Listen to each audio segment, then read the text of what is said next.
آؤ اپنے آپ کو مالک کی چوکھٹ پہ لے جاؤ، اس کی دہلیز پہ لے جاؤ۔ ہمارے بزرگ فرمایا کرتے تھے سونے سے قبل 5 انگلیاں بھی گن لیا کرو، 5 نمازیں بھی گن لیا کرو۔ اور اگر تہجد نصیب ہو جائے، کتنے خوش نصیب ہیں وہ لوگ جو سحری کا اٹھنا پا لیتے ہیں۔ ایک روایت میں آتا جب سحری کے لمحے ہوتے ہیں تو شوہر اٹھتا ہے اور اپنی بیوی کو بھی جھنجھوڑتا ہے، لیکن نیند کے غلبے کی وجہ سے وہ اٹھ نہیں پاتی۔ خیر یہ چلا جاتا ہے، وضو کرتا ہے، واپس آتے ہوئے چلو میں تھوڑا سا پانی لے آتا ہے اور اپنی بیوی کے اوپر چھڑک دیتا تو وہ بھی اٹھ جاتی ہے، اور یہ مصلی بچھا کے نماز پڑھنے لگ جاتا ہے، اللہ کے حضور سجدہ ریزیاں کرتا ہے، اور وہ بھی جلدی سے وضو کر کے اس مصلی کے ساتھ مصلی بچھا کے خاتون بھی نماز پڑھنے لگ جاتی۔ تہجد کے سجدے ہیں، سحری کے لمحے ہیں، رات کی تاریکیاں ہیں، کوئی دیکھنے والا نہیں ہے، 2 مصلے بچھے ہیں، ایک پہ شوہر کھڑا ہے، ایک مصلے پہ بیوی کھڑی ہے، رب کی دہلیز کا نوکر اور اس کی چوکھٹ کی باندی دونوں سجدہ ریز ہیں۔ حدیث میں آتا ہے جب یہ سجدے کر رہے ہوتے ہیں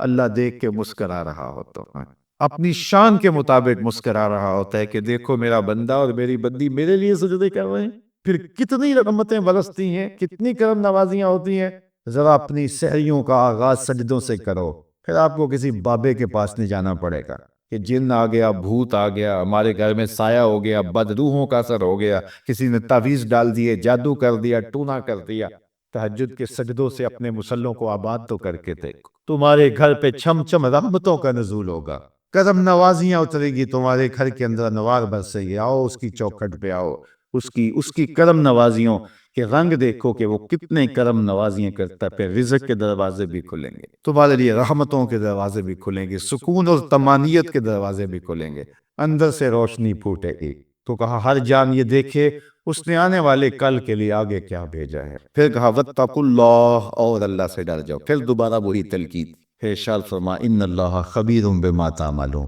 جو تم کرتے ہو تمہارا رب اس سے باخبر ہے، تم اس کی نگاہوں سے پوشیدہ نہیں ہو۔ آج کہیں لکھا ہوتا نا خبردار کیمرے کی آنکھ دیکھ رہی ہے، تو لوگ سیدھے ہو کر بیٹھ جاتے ہیں، کیمرے کی آنکھ دیکھ رہی ہے۔ کیمرے کی تو لائٹ بھی بند ہو سکتی ہے، اس کا سسٹم خراب بھی ہو سکتا ہے، لیکن جو رب کے کیمرے لگے ہیں وہ سسٹم کبھی خراب نہیں ہوتا۔ کیمرے کی ایک رینج ہے، اس سے آگے نہیں دیکھ پاتا، لیکن مالک کی شان کے ارا زبیبا نملۃ السودا، کالی رات کے اندھیرے میں، کالے پہاڑوں کے سلسلے میں، گہری غار کے اندر چیونٹیوں کے عمیق سوراخ میں جب چیونٹی چلتی ہے تو اس کے ننھے مہین قدموں سے سینہ سنگ کے اوپر جو وہمی اور گمانی لکیر بنتی ہے، تو ہمارا رب اس کو یوں دیکھتا ہے جس طرح دیواریں چین کو دیکھ۔ اس کی نظروں سے کیا ہماری خلوتیں پوشیدہ ہیں، ہمارے اعمال پوشیدہ ہیں، کیا اس کی نظروں سے ہمارے خیال پوشیدہ ہیں؟ دروازہ مقفل کر کے اگر ہم گناہ کریں گے تو کیا مالک سے پوشیدہ ہوں گے؟ لوگوں سے تو پوشیدہ ہے لیکن مالک سے پوشیدہ نہیں ہے۔ یہ عقیدہ جم جائے تو بند کوٹری میں بھی جرم نہیں ہو سکتا۔ آپ دیکھتے نہیں ہیں کہ جب دروازے مقفل کر کے بت کے اوپر بھی موٹا کھیس ڈال کے زلیخا بولی ہے تالک یوسف اب تو آ جاؤ، اب تو کوئی نہیں دیکھ رہا، تو جناب یوسف نے کہا کالا معاذ اللہ، میں اللہ کی پناہ میں آتا ہوں، تو اپنے اس بے جان بت اور مجسمے سے بھی حیا کرتی ہے، اور اس کے اوپر بھی جو دیکھ نہیں سکتا پردہ ڈال لیا ہے، اور میں اس سے حیا نہ کروں جو 7ویں کوٹری میں بھی دیکھتا ہے۔ پھر اتنی روشنیاں برستی ہیں، اتنی روشنیاں برستی ہیں کہ گناہ کا تصور بھی محال ہوتا ہے، اور یوسف بھاگتے ہیں تو اللہ دروازے کو کشادہ کرتا چلا جاتا ہے۔ تو آؤ تو سی اس چوکھٹ پہ، تو وہ تو بند کمروں کے ماحول دیکھتا ہے، اس سے تو کوئی چیز پوشیدہ نہیں ہے۔ یہ یقین اتر جائے، روح میں جم جائے، تو پھر زندگی سنور جاتی ہے۔ اور میں آپ کو ایک اور بات عرض کرنا چاہتا ہوں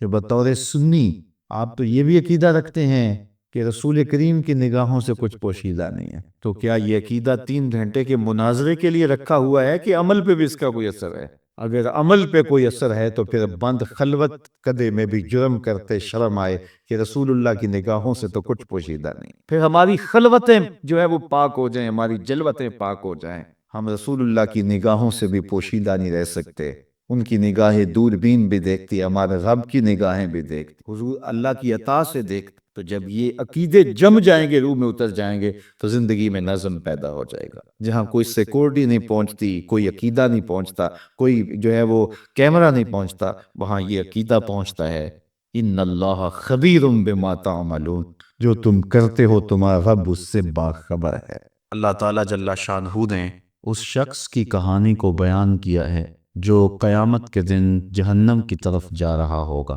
کچھ لوگ اسے پوچھیں گے ما سلککم فی سقر، کہ تم جہنم میں کیوں جا رہے ہو؟ تو وہ جواب میں کہے گا لم نک من المصلین، کہ ہم نماز نہیں پڑھا کرتے۔ آج جہنم میں جانے کا سبب نماز نہ پڑھنا ہے۔ پنجگانہ نماز ہر عاقل بالغ مرد اور عورت پر فرض کی گئی ہے، اور قرآن مجید میں مختلف صیغوں سے 700 سے زائد مرتبہ اس کی تاکید ارشاد فرمائی گئی۔ سینکڑوں احادیث نماز کی تاکید، فضائل، ادا کرنے کی ترغیب اور نہ پڑھنے پر ترہیب میں وارد ہیں۔ اگر کوئی شخص نماز کا انکار کرتا ہے تو وہ دائرہ اسلام سے خارج ہے، لیکن اگر کوئی سستی کی وجہ سے نماز نہیں پڑھتا، صرف سستی کی وجہ سے نہیں پڑھتا، اللہ کا حکم جانتا ہے، اس کو کہا جائے آؤ نماز کو، تو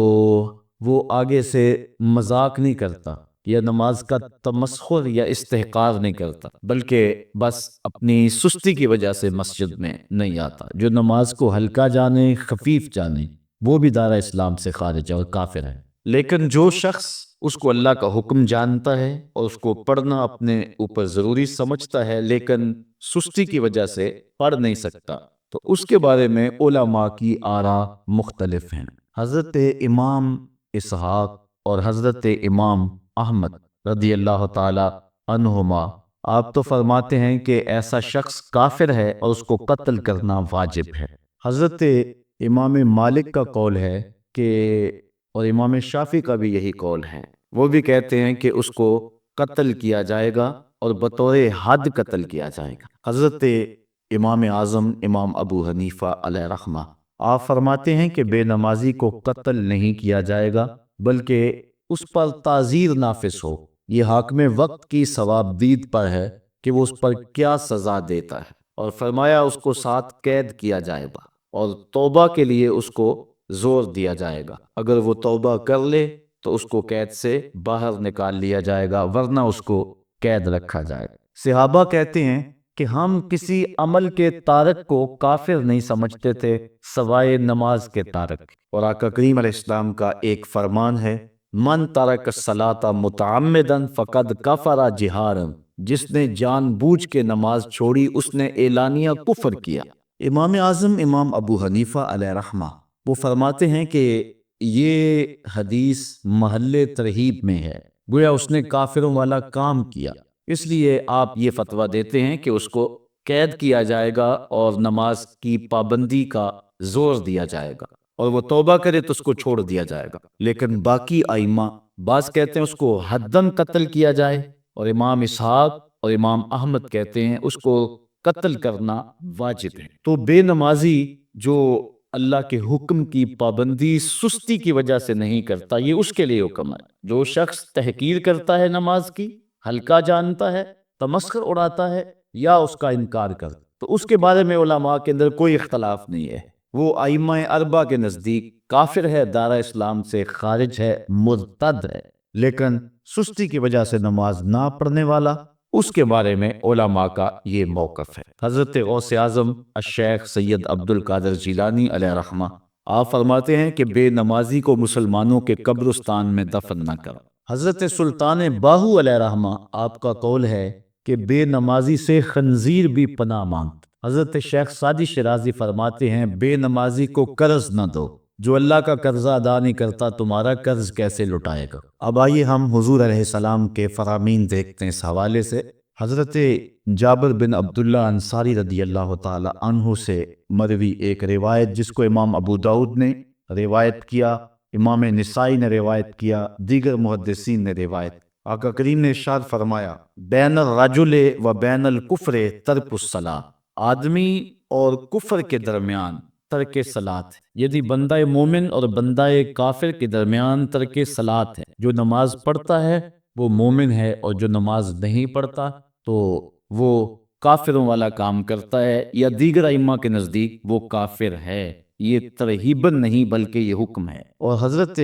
نبی رحمت صلی اللہ علیہ وسلم کا ایک دوسرا فرمان ان الفاظ کے ساتھ ہے بین الرجل و بین الشرک والکفر ترک الصلاۃ، شرک و کفر اور بندہ مومن کے درمیان نماز ترک کرنا ہے۔ حضرت امام ابن ماجہ نے ان الفاظ کے ساتھ روایت کو نقل کیا ہے، بین الکفر والایمان ترک الصلاۃ، ایمان اور کفر کے درمیان نماز کا ترک کرنا۔ اور آقا کریم علیہ السلام کا وہ فرمان جو حضرت انس سے مروی ہے، جس کو طبرانی نے اپنی موجم میں لکھا، بھی آپ کے سامنے میں نے رکھا، کہ حضور نے فرمایا من ترک الصلاۃ متعمدا فقد کفر جہارا، جس نے جان بوجھ کے نماز چھوڑی اس نے اعلانیہ کفر کیا۔ حضرت ابو ہریرہ رضی اللہ تعالی عنہ سے ایک روایت ہے کہ وہ فرماتے ہیں لا سہم فی الاسلام لمن لا صلاۃ ولا صلاۃ لمن لا وضوء لہ، کہ اس شخص کا اسلام میں کوئی حصہ نہیں ہے جو نماز نہیں پڑھتا، اور اس شخص کا نماز میں کوئی حصہ نہیں ہے جو وضو نہیں کرتا۔ وضو کے بغیر نماز نہیں ہوتی اور نماز کے بغیر اسلام نہیں ہوتا۔ اور اسی روایت کو بالفاظ دیگر حضرت عبداللہ ابن عمر رضی اللہ تعالی عنہ نے حضور سے یوں روایت کیا ہے، طبرانی نے اپنی موجم میں اس کو لکھا، لا ایمان لمن لا امانتہ ولا صلاۃ لمن لا طہور لہ ولا دین لمن لا صلاۃ لہ۔ حضور فرمایا کہ اس شخص کا ایمان نہیں جس میں امانت نہیں، اور اس شخص کی نماز نہیں جس کو پاکیزگی حاصل نہیں، اور اس شخص کا دین نہیں جس کو نماز نصیب نہیں۔ حضرت امام ابن ماجہ نے اس روایت کو اپنے الفاظ کے ساتھ روایت کیا ہے۔ حضرت بریدہ رضی اللہ تعالیٰ عنہ اپنے باپ سے روایت کرتے ہیں اور وہ حضور سے روایت کرتے ہیں۔ حضور علیہ السلام نے ارشاد فرمایا ان العہد الذی بیننا وبینہم الصلاۃ فمن ترکہا فقد کفر، کہ ہمارے اور ان لوگوں کے درمیان جو معاہدہ ہے وہ نماز کا ہے، جس نے نماز کو چھوڑ دیا اس نے کفر کیا، یعنی ہمارا اور ان کا پھر اب معاہدہ باقی نہیں رہے گا۔ حضرت امام بخاری نے روایت نقل کی ہے، حضور نے ارشاد فرمایا من ترک الصلاۃ العصر فقد حبط اعمالہ، جس نے عصر کی نماز چھوڑی اللہ اس کے سارے عمل برباد کر دیتا۔ حضرت ابو ہریرہ رضی اللہ تعالی عنہ سے روایت ہے جس کو امام ابن ماجہ نے اور امام نسائی نے روایت کیا ہے، وہ حضور سے روایت کرتے ہیں، بڑی مشہور روایت ہے۔ حضور نے ارشاد فرمایا ان اول ما یحاسب بہ العبد بصلاتہ فان صلحت فقد افلح وانجح وان فسدت فقد خاب وخسر۔ فرمایا قیامت کے دن بندے سے سب سے پہلا حساب نماز کا لیا جائے گا، اگر اس کی نماز ٹھیک ہو گئی تو وہ فلاح پا گیا، اگر پہلا تول ٹھیک آ گیا تو وہ کامیاب ہے، وانجح اور نجات پا گیا، وان فسدت فقد خاب وخسر، اور اگر پہلا تول ہی ٹھیک نہ ہوا تو پھر وہ ذلیل و رسوا ہو گیا۔ حضرت عبادہ بن صامت رضی اللہ تعالیٰ عنہ سے ایک طویل روایت ہے، وہ کہتے ہیں کہ حضور علیہ السلام نے مجھے 7 چیزوں کا حکم دیا، مجھے وصیت کی کہ ان 7 کاموں کو کرنا ہے۔ ان کے اندر جو دوسری چیز تھی وہ حضور نے یہ ارشاد فرمائی وَلَا تَتْرُكُوا الصَّلَاةَ مُتَعَمِّدِينَ فَمَن تَرَكَهَا مُتَعَمِّدًا فَقَدْ خَرَجَ مِنَ الْمِلَّةِ، کہ جان بوجھ کے کبھی نماز نہ چھوڑنا، جس نے نماز چھوڑی وہ ملت اسلامیہ سے نکل گیا۔ اور حضرت معاذ بن جبل رضی اللہ تعالی عنہ سے بھی ایک طویل روایت ہے کہ حضور نبی رحمت صلی اللہ علیہ وسلم نے ان کو 10 وصیتیں کی تھی حصول برکت کے لیے۔ یہ ساری حدیث میں آپ کے سامنے رکھ دیتا ہوں۔ کہتے ہیں اوصانی رسول اللہ صلی اللہ علیہ وسلم بعشر کلمات، حضور نے مجھے 10 باتیں ارشاد فرمائیں، حکمت سے بھری اور رحمتوں سے